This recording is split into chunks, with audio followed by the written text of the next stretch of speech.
What's up, guys? In today's video, I am going to be doing a compression check on this turbo motor. The reason I'm doing this is because I am trying to decide between which motor to use. This is a 22R, which is the stock motor for my 82 that my buddy had an extra block laying around after he just put a new motor in his 81. Regardless of this motor, I have been very indecisive on which motor to put in my truck. Do I stay with the stock 22R and give it a fresh rebuild, maybe some small performance parts, or do I go with this turbo 22RE? The story on this turbo motor here, very rare, very cool. So the truck it came out of had 47,000 miles, and that was actually on the dash. I do have some photos, which I may or may not include, but the truck was super clean. The dash read 47,000 miles.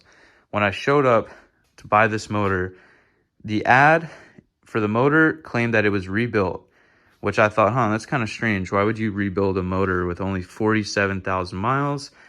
And none of that really made sense. On top of it, when I showed up, I'm looking at this motor.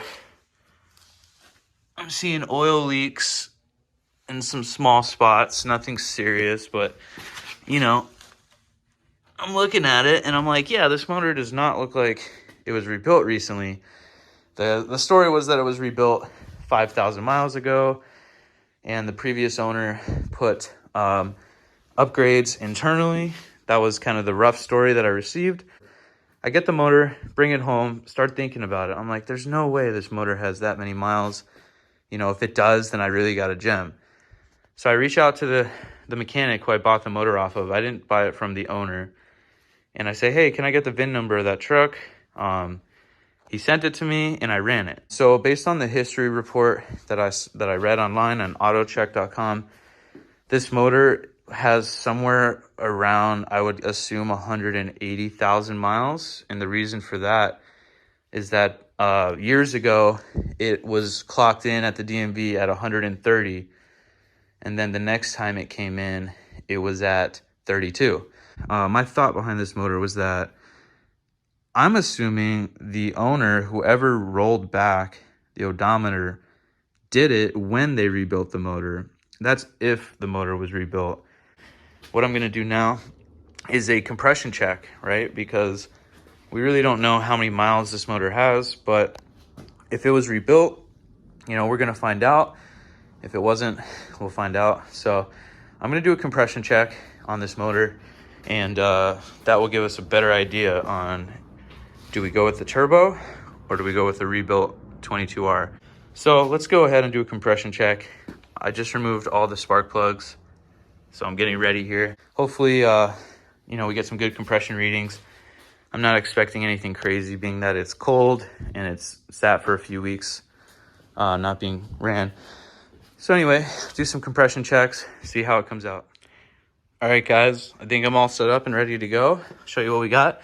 We got our 12-volt battery with the grounding out right on the starter.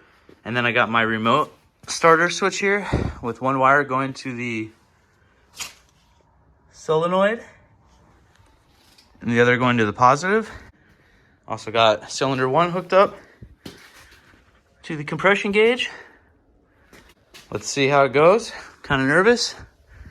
First time using this thing too. And anticlimactic. Let's see what we did wrong. All right, guys, take 2. So what I did is I took the positive from the battery and I ran it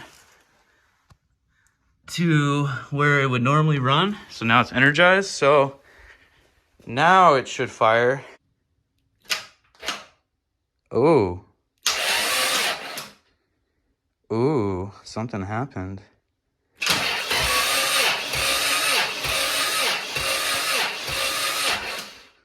Boom, look at that. We did it. Where are we at? About 100. Okay, I just did cylinder number 2. Boom, 100, even. Again, let's go on to number 3. All right, cylinder number 3, let's go.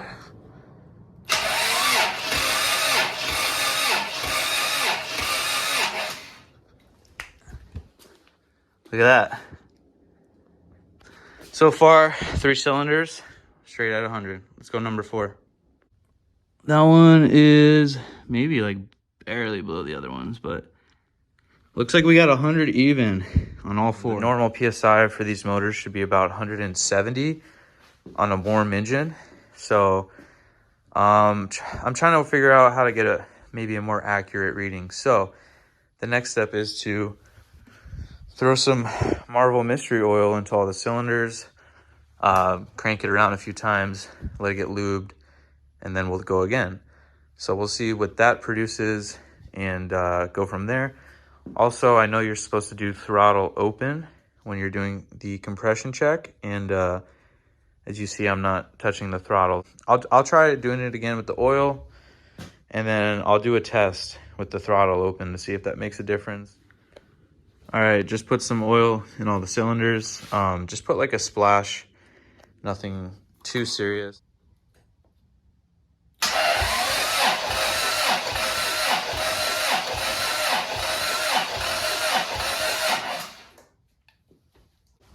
All right, so that's throttle open.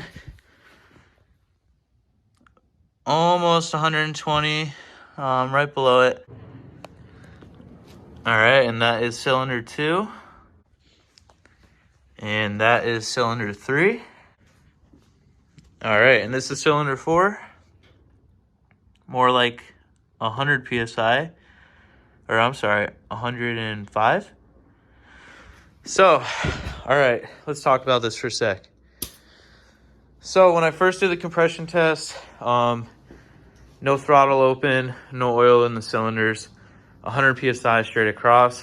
Now, throttle open, oil in the cylinders, bumped up 20 PSI, which makes sense. They're all pretty even, all pretty much at 115, except for cylinder 4, which is more around 110. So, again, this is all compression numbers and is hard to tell based on cold motor standards. So, I couldn't really find anything on the internet that really gave like accurate cold compression numbers, which I don't even know if that's a thing. But, you know, what I do know is that they're even, and that is positive. And I'm going to ignore the reading for now.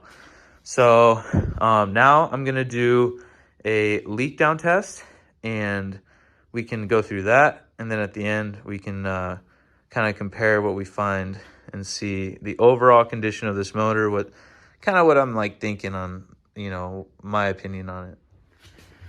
Okay, this is closed. We're going to add air to the line. All right, we're ready to go. We got air in the line. I'm gonna crack this open and hope that the piston doesn't fly open.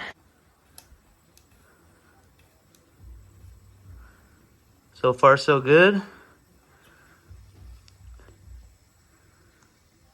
Tiny bit of leak. All right, let's keep it at 60. It's pretty even. Cylinder 1, let's keep going. Let's go up to 80.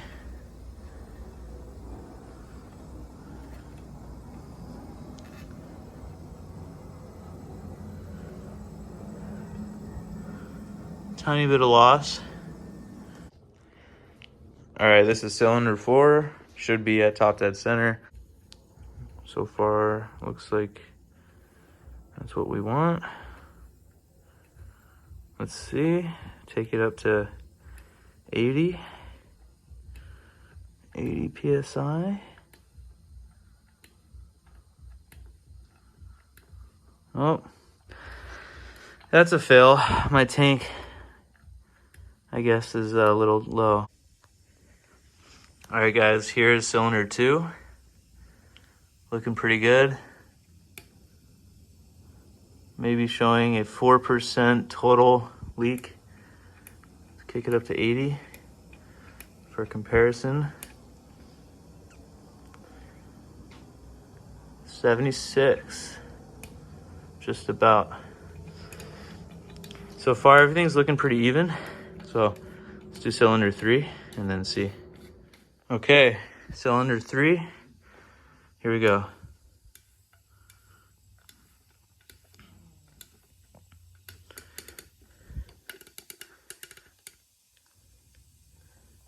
All right, about a 4% loss it's reading. Maybe a hair more. Let's go up to 80.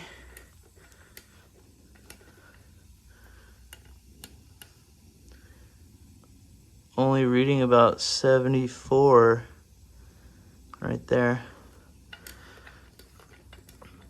Go back to 50. Again, about a 4%. All right. All right, guys, so now that we have done the compression test and the cylinder leak down test on this motor, let's talk about it. So the compression was even all across, for the most part, a little bit of a difference there, but overall very even, which was good. It's hard to tell because it's cold, kind of already talked about that. So went on to the leak down test, which is way more accurate. You know, it explains a lot more. So with the leak down test, what did we find out? Well, 3 out of the 4 cylinders have apparently a 4% leak, and one of the cylinders has an 8% leak. And these are the numbers I got based off going to 50 PSI on the gauge. I put it away. Maybe not as accurate as going all the way to 100, but just off of what I found, I'm assuming that this engine is in fact rebuilt at some point and in good condition. So I'm not going to worry about the compression numbers. The leak down test came out really good. I'm okay with 4 to 8%. That tells me, you know, that this motor is in good condition. Well, it may not have 47,000 miles on it, but it is in good condition. I can potentially trust the word that it was rebuilt, and you know, just kind of go from there. So what does this tell me? Well, I was kind of in between this motor and this motor, so I think at this point we are going with the turbo in the 82 pickup. Very exciting, also a little nervous. You know, I think rebuilding and doing the stock 22R would be a little bit easier. You know, rebuilding my first motor would be a learning experience, but this is all learning, and I'm doing it for the first time with you guys. So yeah, that's gonna wrap up this video. Just kind of like diagnosing this engine, trying to figure out, is this engine worth all the trouble of throwing into my truck and converting from carbureted to fuel injection? So yeah, I'm gonna wrap up the video now. Stay tuned. There's gonna be a lot of fun stuff going on. So that's it for now. Thanks for watching, and keep an eye out for all future videos. All right, peace.